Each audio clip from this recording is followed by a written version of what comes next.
there's more to the refresh than just the hardware and just the support. It also just kind of popped in my head. That's got to sting a little bit because you've got a perfectly good switch that's been working for a long time.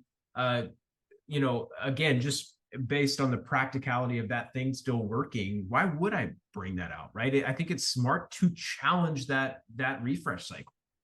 That's exactly right. And most refresh cycles are based on and dictated by the manufacturer, by the OEM, because they want to push you through and have you refresh your hardware every 5 years. Ironically, if you look at Cisco's own published data on the mean time between failure on a 3850, which is essentially the useful life of that switch, they have it listed at 27 years. So you're on one hand, you're being forced to refresh every 5 years, when in fact, that 3850 switch could run for 20 plus years without any issue. So again, to drive it home, Hunter, we really want our clients to reevaluate their refresh cycles and really challenge and not have them being dictated by the manufacturer.